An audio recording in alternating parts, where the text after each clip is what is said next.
South India shopping mall kilo sale అభిమానుల కోరికపై శ్రావణంలో కూడా ఆషాఢం ధరలకి.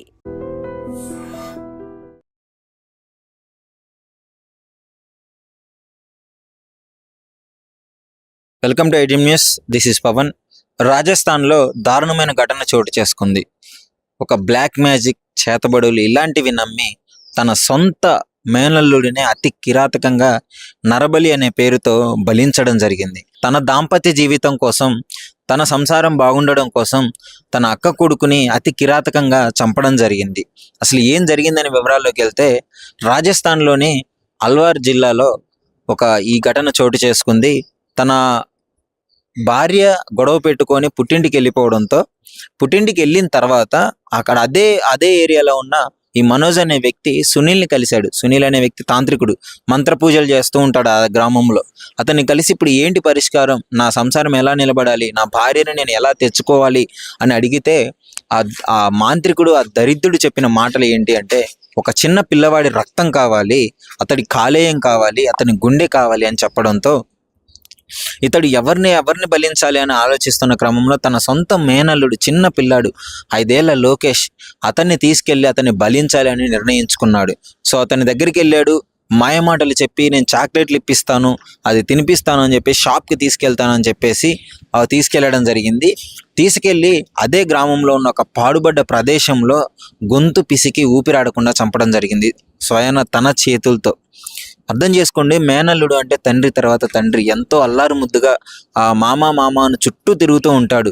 కానీ అతన్ని అతి కిరాతకంగా నరబలి తీసుకోవాలన్న ఆలోచన ఈ దరిద్రుడికి ఎలా వచ్చిందో తెలియదు. కానీ ఇలాంటి అసలు తలుచుకుంటేనే వికారంగా అనిపిస్తుంది.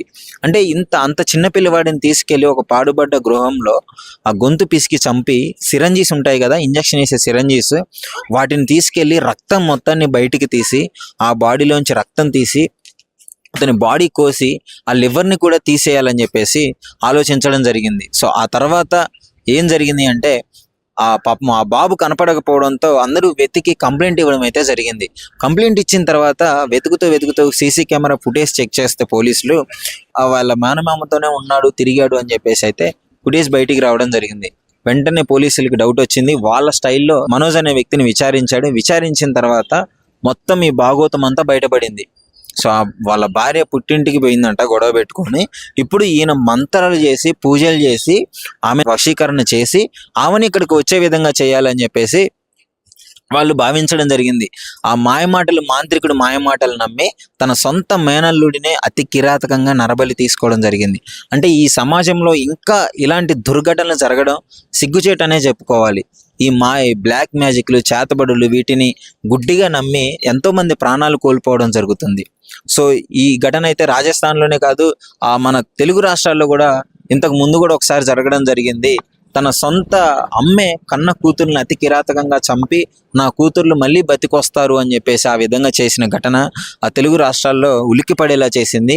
అదే విధమైన ఘటన ఇప్పుడు రాజస్థాన్లో జరిగింది. అంటే ఈ కాలంలో కూడా ఇలాంటి మూఢనమ్మకాలు నమ్మే వాళ్ళపైన పోలీసులు యాక్షన్స్ తీసుకోవాలి, డెఫినెట్లీ వీటిని అరికట్టాలి అని చెప్పేసి అయితే స్థానికులు అయితే చెప్పడం జరుగుతుంది. వాళ్ళు కూడా చాలా షాక్ గురయ్యారు. ఇలాంటి దుర్మార్గుడు మా ఏరియాలో ఎన్ని రోజులు మేము వాడితో కలిసి నివసించామని చెప్పేసి.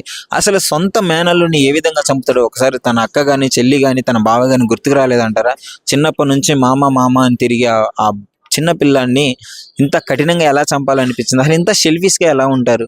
ఈ మూఢనమ్మకాలు చేసే ఆ సునీల్ని కూడా, తాంత్రికుని కూడా పట్టుకొని అరెస్ట్ చేయడం అయితే జరిగింది. వాళ్ళ ఫోటోలు క్లియర్గా, దరిద్రుల ఫోటోలు మీకైతే క్లియర్గా మీకు చూపిస్తాను, చూడండి.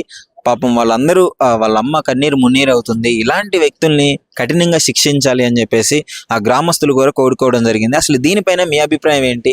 ఇట్లాంటి మూఢనమ్మకాలు నమ్ముతూ ఇట్లా ఎంతో మంది చిన్నారుల ప్రాణాలు బలికోరి, ఎంతో మంది అసలు అన్ఎడ్యుకేటెడ్గా ఎట్లనే మిగిలిపోతున్నారు. చదువుకున్న వాళ్ళు కూడా ఈ విధంగానే చేస్తున్నారు. అసలు ఇలాంటి వాటిని ఏం చేయాలి? మీరేమనుకుంటున్నారు? ఈ ఘటన పైన మీ అభిప్రాయం ఏంటి అనేసి మీ కామెంట్ రూపంలో మీ అభిప్రాయాన్ని షేర్ చేయండి. నిజంగా ప్రస్తుతం ఉన్నటువంటి సమాజం దేనికి ప్రయారిటీ ఇస్తుంది? ఆర్థిక సంబంధాల చుట్టూ మాత్రమే తిరుగుతుంది. మళ్ళీ ఎన్నికలంగానే చాలా విరక్తి కలుగుతుంది. మంచి అనిపిస్తుంది కదా, లేడీస్ కూడా ఛాలెంజింగ్ జాబ్స్ చేసినప్పుడు చాలా బాగుంటది. ఫుడ్ డెలివరీ ఇవ్వటానికి వెళ్ళినటువంటి డెలివరీ బాయ్ అనిల్ పై కళ్ళ ముందు